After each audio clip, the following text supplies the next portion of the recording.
Alright, as you may have heard by now, the president of Harvard, Claudine Gay, has resigned. Which all I can say is finally.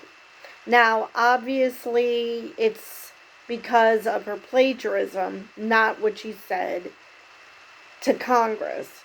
And I understand why they did it that way, not because one is more egregious than the other. No, it was because they don't want the federal government telling them what to do, which is fair. It's fair, they shouldn't be forcing someone to resign in a private company. That makes perfect sense. That is what the First Amendment was meant for. So the government doesn't tell other organizations what to do. Perfectly fine. But, having said that, some people have taken it way too far, and now we're reading that she was receiving death threats and people were calling her the N-word. Now, I'm sure people were calling her that anyway because people suck, but this was taken to a whole new level. So anyway, let's just get right to the article. Former Harvard president Claudine Gay said she received email death threats and was called the N-word countless times prior to resigning after her congressional testimony on anti-Semitism and plagiarism allegations. Which, again, obviously what she said was boneheaded. Nobody is arguing that. Well, except unless you are an anti-Semite. But does it really call for death threats? I mean, yeah, she said something really stupid. And maybe she is anti-Semitic. I know that she tried to create a committee to combat anti-Semitism. So it's just possible she was so far up in the weeds of legalese, because I think she is a lawyer by training, that it never honestly occurred to her that what she was saying was incredibly dumb. So again, not a reason to send death threats her way. I mean, even if she was an anti-Semite who agreed that, calling for the genocide of Jews is perfectly fine, still not a reason to send death threats, because you're just saying, yeah, we're going to stoop to your level. At the very least, don't do that. Don't basically say, yeah, we're just like you, only on the opposite side. Why?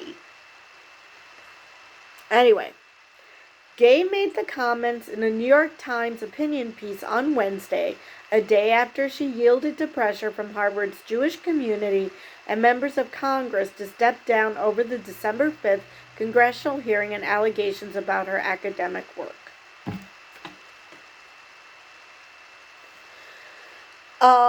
And just an aside about Congress, don't think that they were actually trying to, get to the bottom of anti-Semitism. Now, they probably were doing that, but I don't trust Elise Stefanik as far as I can throw her. So I'm pretty sure that she had something else in mind. Like, I don't know, because she's black, she's got to get rid of her. I honestly don't know. But I don't trust that this was a good faith attempt. I agree with the Pod Save America guys. This was not a good faith attempt. She was just setting a trap for them. And before the trap could be fully set, they stepped on a rake. So this became surprisingly easy for the Republicans to get rid of people. And why nobody's talking about the president of MIT, I have no clue. Because the president of MIT was just as stupid as the other two. Anyway, My character and intelligence have been impinged. My commitment to fighting anti-Semitism has been questioned. I can't imagine why. My inbox has been flooded with invective, including death threats. I've been called the N-word more times than I care to count, Gay said in the 870-word piece titled, "What Just Happened at Harvard is Bigger Than Me." Okay, now, her character and intelligence has been impinged. Um, Let me see. You're being accused of plagiarism. You said something horribly stupid at a congressional hearing. I can't imagine why. Now, again, I don't agree with calling her the N-word or sending death threats, but yeah. And my commitment to fighting anti-Semitism has been questioned. Well, yeah, you just said that it's perfectly okay to call for the genocide of Jews. How could you truly believe that you could say that that's okay, but then also claim that you're fighting anti-Semitism? I mean, I can understand why people are questioning whether you truly believe in this cause, because, well, how can you believe in the cause but think that threatening people with genocide is perfectly okay? I mean, ugh. Alright.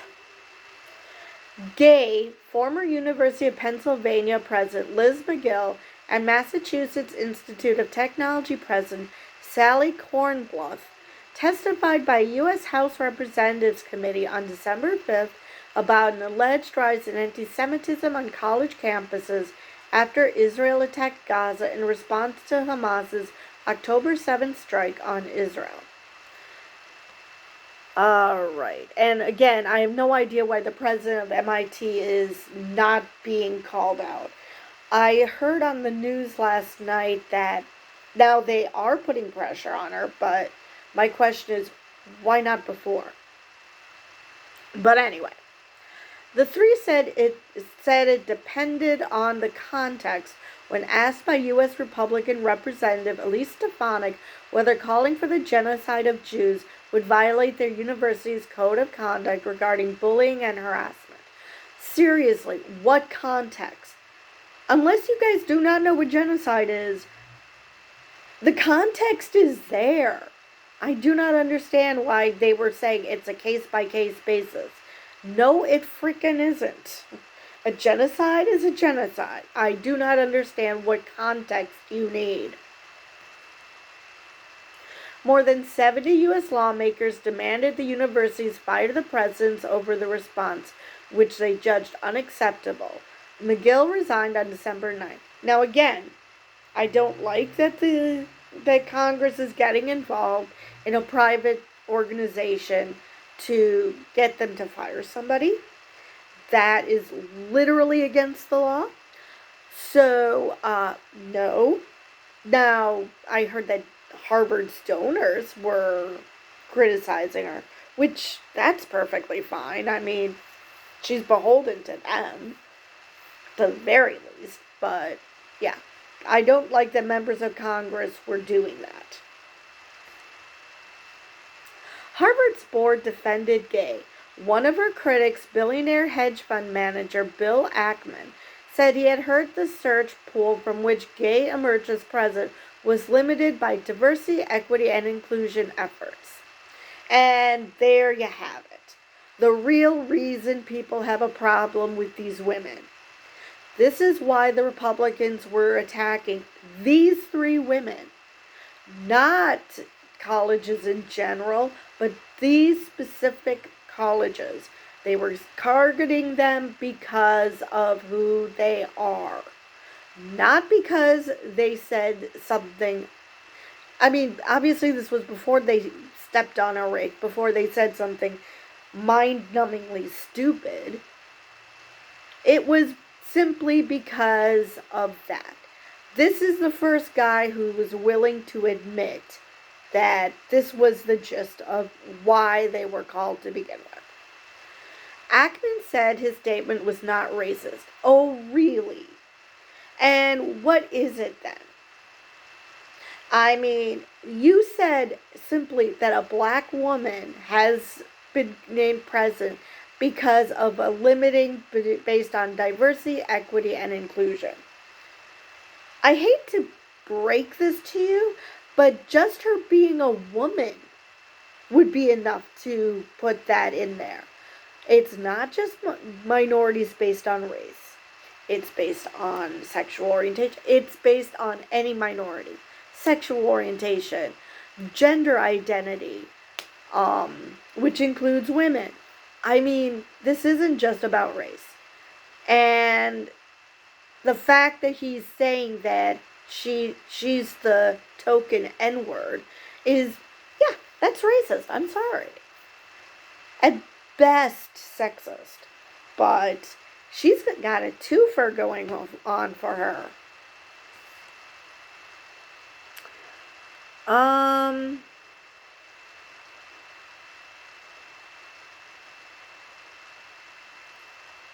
All right. Let me just read to you a tweet that he shared. In light of today's news, I thought I would try to take a step back and provide perspective on what this is really all about. I first became concerned about Harvard when 34 Harvard student organizations early on in the morning of October 8th, before Israel had taken any military blah blah blah. Yeah, but that's still, you're still, you still said what you said. I mean, come on. Unfortunately, well, let me see if I can click show more. Where's my... Come on. Oh my God, he wrote a book. Okay, we're not doing that. So let's continue with the article. Gay said the campaign against her was part of a war to undermine trust in pillars of American society, ranging from education to public health agencies and news organizations, which I am not saying is not happening. But she did absolutely zero to help her cause here. Yes, this is all happening. Yes, this is all true. You still said that calling for a genocide is should be considered on a case-by-case basis. I mean, come on. If you know that the whole reason you're there is because Republicans are trying to undermine trust in educational institutions, then why are you giving them ammo exactly? Seriously. I mean, there would be a problem with your plagiarism regardless. Only Congress wouldn't be involved for that. But you did it to yourself. Jeez. For the opportunists driving cynicism about our institutions, no single victory or toppled leader exhausts their zeal, she said in the opinion piece. Again, very true. But that does not make you a freaking victim. Because, I mean, yes, the point of you being there was for all this to happen. However, again, saying that calling for the genocide of Jews is somehow should be taken on case-by-case basis is just basically handing them not just ammo, the gun. Basically, you were just begging them to shoot you. I do not understand why you are still treating yourself as a victim. Again, nobody should be giving her death threats. Nobody should be calling her the N-word at the best of times. However, having said that, truly, you should not treat someone like that.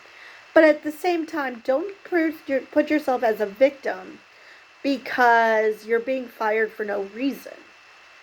There are perfectly good reasons. I mean, you just basically told your Jewish student body that you're not taking speech against them seriously. Even, I mean, great that you put a committee together to combat anti-Semitism, but you destroyed all credibility by doing that. By saying that genocide is a case-by-case basis. Now, if the wording of Elise Stefanik's question was generic